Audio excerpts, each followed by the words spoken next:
Hey there guys, it's Mr. Cute Friendly Guitar here. First of all, I want to apologize if it's a little bit noisy, but behind us we've got two vehicles. First of all, we've got the Mercedes EQS SUV, and then we've also got the Exeed VX, the new Exeed. Now, I want to show you some of the similarities between them and how special this vehicle is, knowing that it's around 1/4 the price. So let's start with the outside, because from the front, we've got these Land Cruiser Lexus vibes, and I think even from the back as well. But when we get over here to the corner, then we've got some Range Rover vibes as well. Look at this.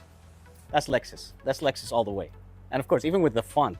So when it comes to the outside, they've taken inspiration from different vehicles. We can clearly see that it's very different from the outside, but from the inside, it's a totally different story. We've got the hyper screen that made the EQS's famous. Of course, the digital cluster. You got this nice giant screen in the center with these slices over here. And of course, you've also got the passenger screen. Now, let's take a look at the inside of this vehicle, because again, we've got this nice big giant screen. Now, there are a couple of key differences. This is a square, doesn't have those slices on the side. It doesn't blend smoothly as the Mercedes does as well. But I think you can agree that it's pretty similar. Now, we've got this in this dark mode. Let's go ahead and change it to a light mode, something that the Mercedes doesn't have. So we'll go to settings, we'll go to display, and I'll change it to the light mode just so that it makes it a little bit easier to see the content of the screen. Now, there's also a couple of other things that makes this a little bit better than the Mercedes.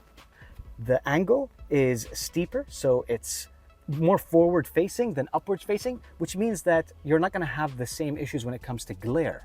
The second thing is up here, you'll notice that you've got a little bit of a ledge. Now this also helps to give you a bit of shade when the sun is above you. Now in the center over here, you've got this nice big open area. You push it, you've got your cup holders, you got your charger, you got your single charger, and then you've got some storage down below too.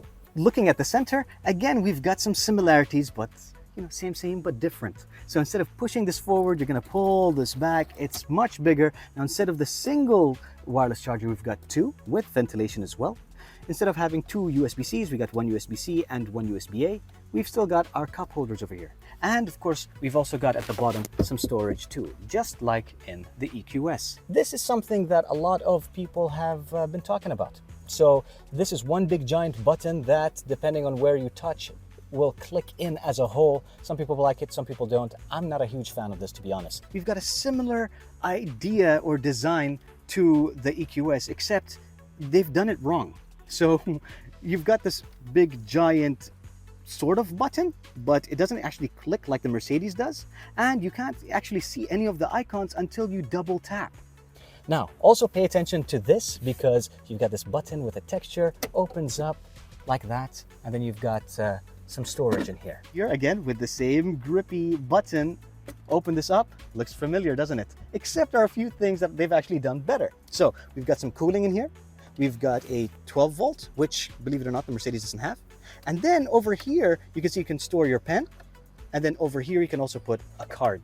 So small little features that I think improve on what Mercedes has done. So let's take a look at the door, because one of the things that impressed me when I first got this vehicle was this texture over here. I don't know how to describe it. It's like a hard suede, and you can see that they've got this contrasting stitching with this rose gold copper element to it with some piano black. Now you can see they've also got some wood over here with the Mercedes logo in metal. This is real metal that's pressed into the wood. And you take a look at the speakers, and again, the Burmester speakers are known for, the silver element with the little, let's say, sunblast that comes out of it. And so that's pretty cool. I like it. But then there's also one other thing. If you take a look at the door over here, there's a speaker that will reflect the audio off the glass and towards you. Again, really cool thing. Now, this definitely is an EQS door. We've got the same hard suede fabric over here, and it's got that same little twist over there, but we don't have that speaker up on top. And instead of having the same contrast stitching, it's gray, but of course we've still got that copper element over here too with the piano black. Instead of putting this over here, I guess they wanted to mix it up a little bit. Didn't want to make it look exactly the same. This is what it ended up looking like. This actually looks like the older Mercedes buttons for moving the seat. Now we've got the new ones. In fact, these are actual buttons that move. The ones in the EQS are touch sensitive. these are better. These are definitely better. And of course, when we take a look at the speaker, you can see that they've gone with the same effect with a little burst, sunburst, and with the metal accent. If you take a look over here, look at the light switch over here. It's very similar to what we have in the Exeed as well, in the VX. So over here, you can see we've got buttons for ventilated seats and heated seats as well. This is for the driver and the passenger. In the back of the EQS, we only have heated seats, no ventilation. Now, when you live in Qatar, when you live in the Middle East, ventilation is more important than heating. You don't actually have any buttons for the heated seats or the ventilation. Everything is done digitally. Actually, let me just make sure. Nope, we can't do it over there. So everything is digital. However, we've got heated seats, we've got cooled seats for the driver, the passenger, and the back seats too. So that's another point for Exeed. So you can get the EQS with a third row. I don't have a third row. However, I wanted to mention a couple of things. With the EQS, I can control the second row seats electronically. That's pretty nice. However, the third row is manual. So you actually have to pull and push so that you can put the seats down. However, let's go over here. With the VX, it's the opposite. So with the third row, if you wanted to, digitally, just push that button electronically and it'll just close. However, when it comes to the second row, those are manual. They flipped it. In the back seat, if we open this up, we don't have any storage, but we've got this, they say it's a pen holder. I always thought that it's a tablet holder, but we've got our cup holders over here. Close this up.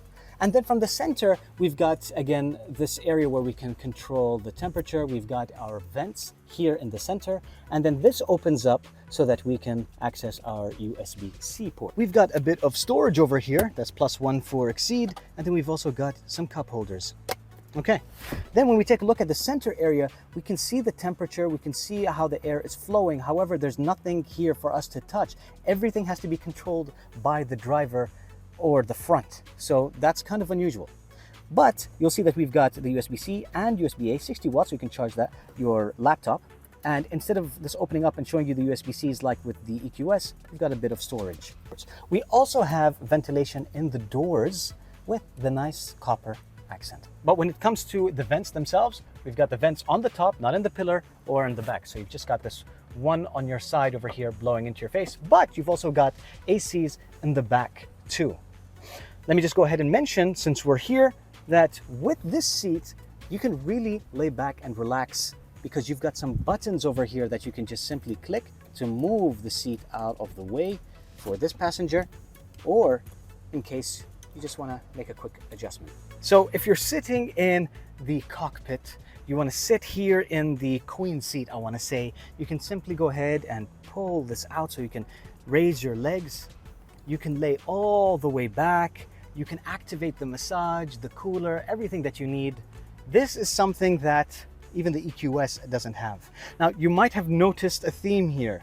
Like, they have managed to do some things better than the EQS, but are still a lot of things that don't make sense, like why can't you control the temperatures in the back seat?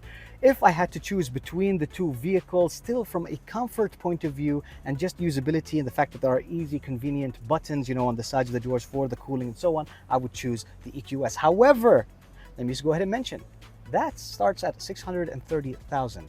This starts at 157,000. That's a huge price difference. So if you want a car that's similar to the EQS, but at a fraction of the price, maybe the VX is for you. And don't forget, that's electric. This has got an engine.